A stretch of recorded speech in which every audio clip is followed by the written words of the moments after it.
A gente agora vai começar a aula sobre as redes neurais artificiais. Provavelmente esse é o conjunto de aulas que a maioria de vocês está querendo conhecer e assistir para poder entender, porque são esses os algoritmos que estão gerando essa grande revolução que a gente tem visto no ambiente da inteligência artificial. E para começar a falar sobre as redes neurais artificiais, a gente vai começar a falar sobre a unidade fundamental de cada uma delas, que é o perceptron. Bom, o neurônio vocês conhecem muito bem, né, nas nossas aulas de neuroanatomia e de neurofisiologia, é a célula fundamental de propagação de informação dentro do sistema nervoso central. Então o neurônio é formado por um corpo, né, ou soma, que processa as informações, e essas informações elas chegam através de projeções que parecem árvores, parecem galhos de árvores, que são chamados dendritos. E essa informação que chega pelos dendritos e é processada pelo corpo, ela sai através de um estímulo de saída pelo axônio, né? Então a informação sempre vai seguir esse caminho, ela vai entrar pelos dendritos, ser processada pelo corpo e sair pelo axônio até o próximo neurônio. E é nos dendritos, a junção entre os dendritos e os axônios, que ocorrem as sinapses, que são os principais locais dessa transmissão de informação. São nas sinapses que a gente vai achar os neurotransmissores. A gente tem neurotransmissores que são excitatórios, né? Os mais comuns são o glutamato e o aspartato, e os neurotransmissores inibitórios, né? O mais comum deles é o GABA. Então é na sinapse que vai acontecer essa passagem de informação através da atuação dos neurotransmissores. Neurotransmissores que facilitam a passagem da informação, que são os estimuladores, e os neurotransmissores que dificultam essa passagem da informação, que são os inibidores. Esse slide aqui é muito interessante porque ele mostra esses neurônios em ativação, né, como eles se ativam dentro do sistema nervoso central. É um slide produzido pela Universidade da Carolina do Norte, e ele mostra exatamente isso, neurônios sendo ativados em paralelo em resposta ao estímulo de outros neurônios, e eles vão se ativando de acordo com os estímulos que vão chegando e sendo propagados. E foi exatamente isso que o McCulloch e o Pitts fizeram para poder criar o seu modelo de neurônio artificial. Como é que então é o neurônio artificial? Ele vai pegar entradas, estímulos que vão servir como entradas, e esses estímulos eles vão receber pesos. Esses pesos são os fatores que vão determinar se aquele estímulo vai ser propagado ou não.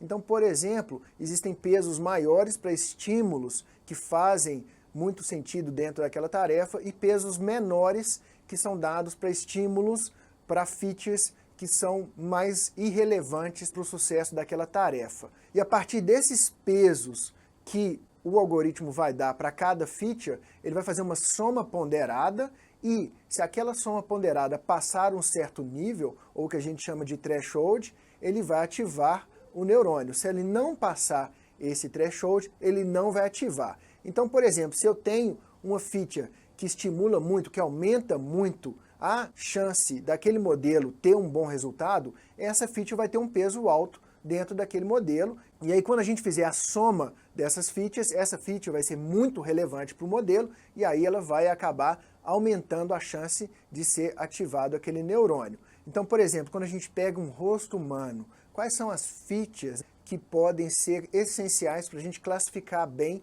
um rosto humano?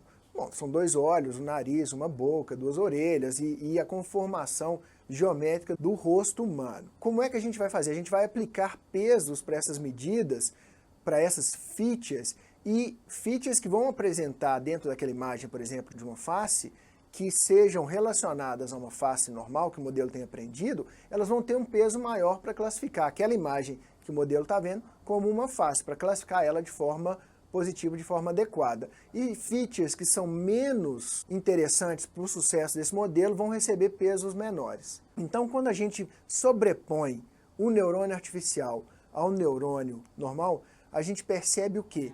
Que as features elas vão entrar como se fossem pelos dendritos, e nos dendritos a gente vai ter as sinapses, né? As sinapses são as ligações, né? Como eu falei, dos axônios com os dendritos, e são nessas sinapses que vão acontecer a inibição ou a excitação. E são exatamente quando a gente coloca isso em paralelo com o neurônio artificial, são nas sinapses que são dados os pesos para aquele tipo de informação. Se aquela informação for relevante para a tarefa, ela vai ter um peso grande. Se ela for não tão relevante, ela vai ter um peso pequeno. Exatamente como um neurônio que tem uma neuroexcitação se aquela informação for importante para aquela tarefa, ou ela vai ter uma inibição se aquela feature for uma feature mais irrelevante para aquela tarefa. E aí nós vamos fazer a soma desses pesos todos, dentro desses fatores, no corpo, e aí a gente vai propagar ou não a informação através do axônio para o próximo neurônio. Então a gente vê dentro desse modelo o quão acurado é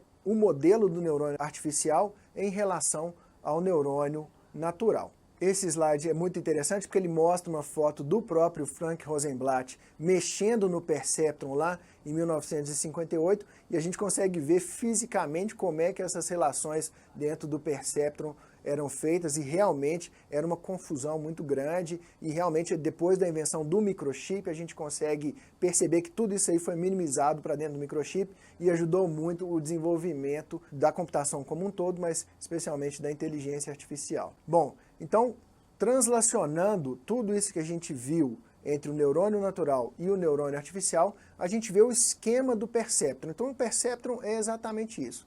É um algoritmo que vai pegar diferentes entradas, vai dar pesos para aquelas entradas. Se aquela entrada, se aquela feature for relevante, ela vai ter um peso grande. Se ela for irrelevante ou se ela prejudicar, ela vai ter um peso pequeno, um peso negativo.